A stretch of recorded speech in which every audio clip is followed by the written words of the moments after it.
Hi, my friends. It's your tour guide to the horror side, me, Preston E. And on this vid, we will take a look at Night of the Living Dead 1990, the remake of the original 1968 movie. They're coming to get you, Barbara.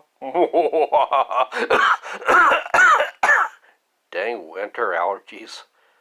The original black and white classic from George A. Romero came out in 1968, as I previously stated. It revolutionized the zombie genre as we know it. The only issue was George and crew failed to get a copyright on the original movie. So in order to make money from the old school classics, Tom Savini directed an update in 1990 with George A. Romero producing. The movie itself follows the script of the original very closely, with Barbara, now played by Patricia Tallman, riding with her brother Johnny, played by Bill Moseley, to the cemetery, but instead of visiting their dear old dead dad, this time, in the remake, they're visiting their dear old dead mama. No, Mother! Johnny used to scream the same thing every time his mom used to try to kick him out of her basement. Barbara and Johnny are visited by a tall, pale old man who shambles up to them much in the same manner Bill Heinzman as the graveyard zombie did in the original. But this time it's a twist, as the old man is just a freaked out old cemetery worker who tells them he's sorry. I'm sorry.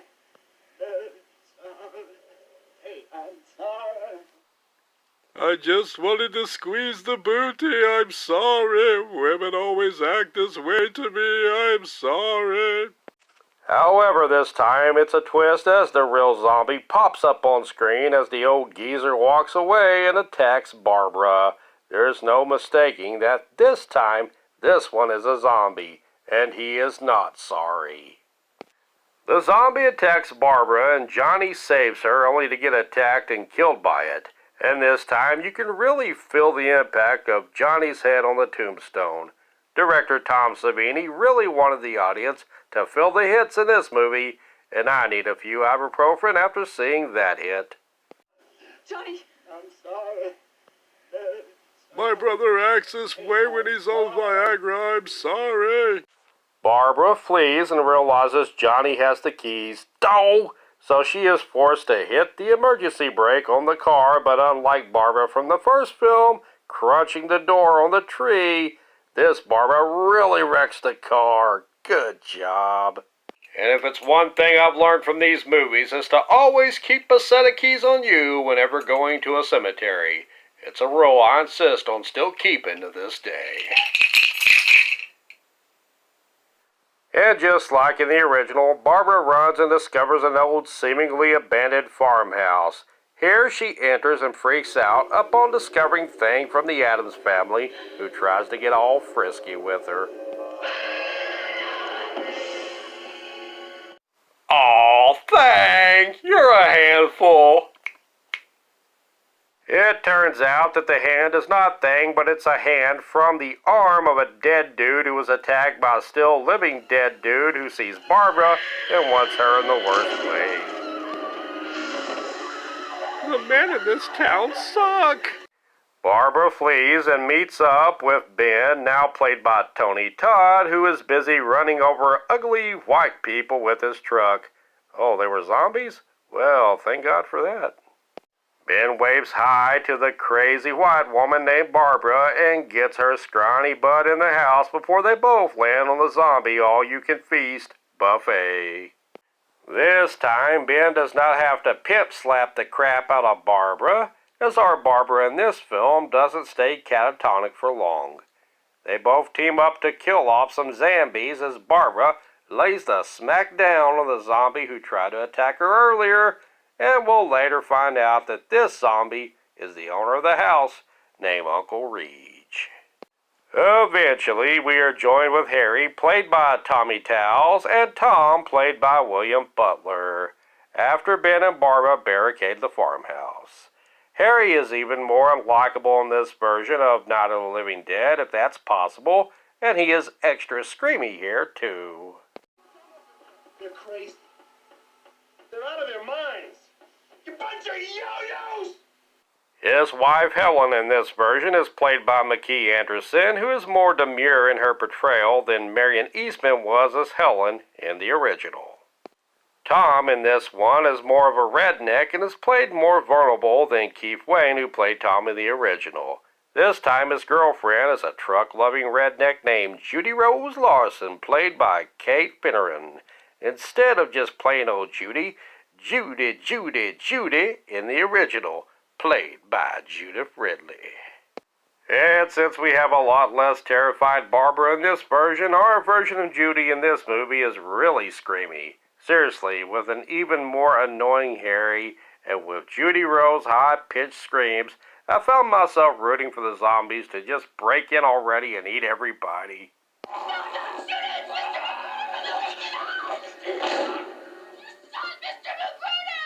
But you did not shoot the deputy.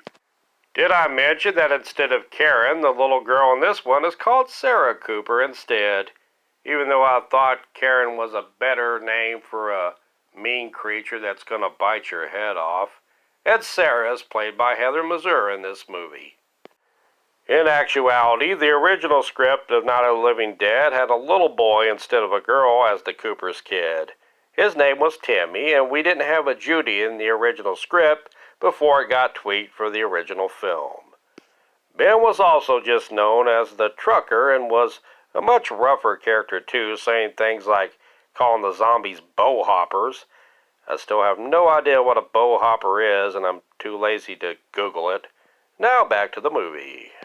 We find out that Tom's Uncle Reach was the big and ugly bald zombie who Barbara firepoked to death earlier in the flick, and he was the owner of the farmhouse.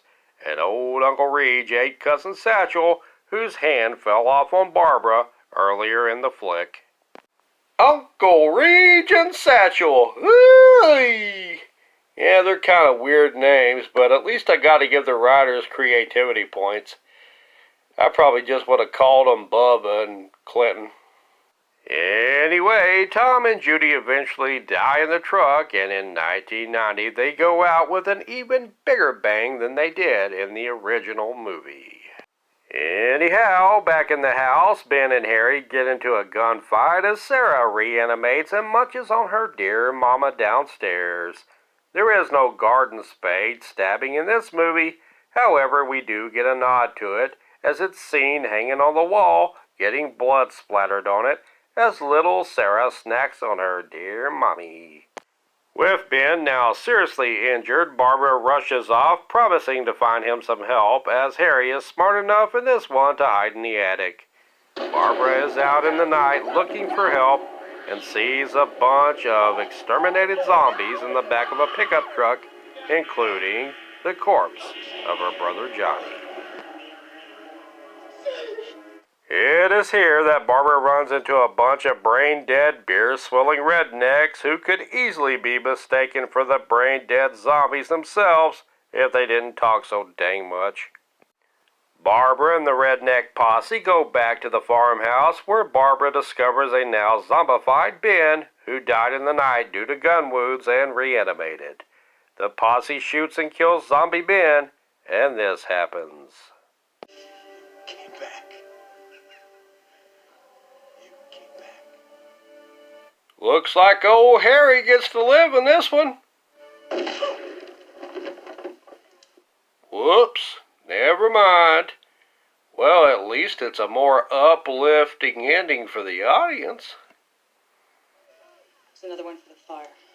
Ma'am, are you married? Night of the Living Dead 1990 is in deadly color and is a more fast-paced and violent version of the original.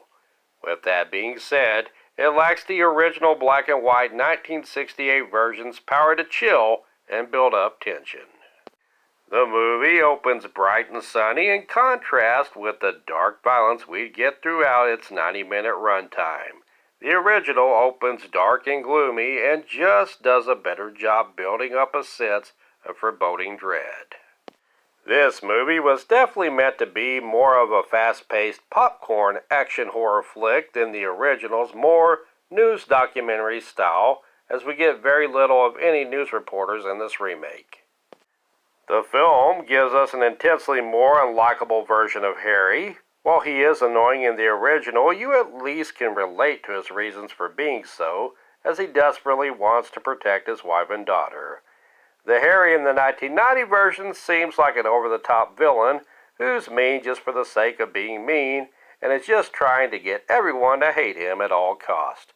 Mission accomplished. In an interesting flip in this movie, Barbara grows mentally stronger as the movie goes on, as Ben slowly loses his mind. But being stuck in there with Harry could do that to a lot of people. Pat Tallman plays the 90s Barbara with a Sigourney Weaver-type flavor while still showing vulnerability, but sometimes her line delivery feels a bit over the top. We do get Russell Strauner, who played the original Johnny, in this movie as an eye-patch Sheriff McKellen in a brief scene, as we also get the return of Chili Bill Cardille, the father of Laurie Cardille, Sarah in Day of the Dead, reprising his role as himself. George A. Romero doesn't appear physically in this flick, but his voice does make an appearance heard over the radio in the basement. Overall, I do enjoy this film for what it is. As a remake, it isn't bad, and it is a tighter and more quickly paced version of its predecessor. I still prefer the original and its film noir film and ability to still creep you out with its sense of gloom and doom. It packs a punch that the sequel just can't replicate, but the sequel is still a great action-packed film. Tom Savini was away as a war photographer in Vietnam in the 1968 original and was unable to provide makeup for it.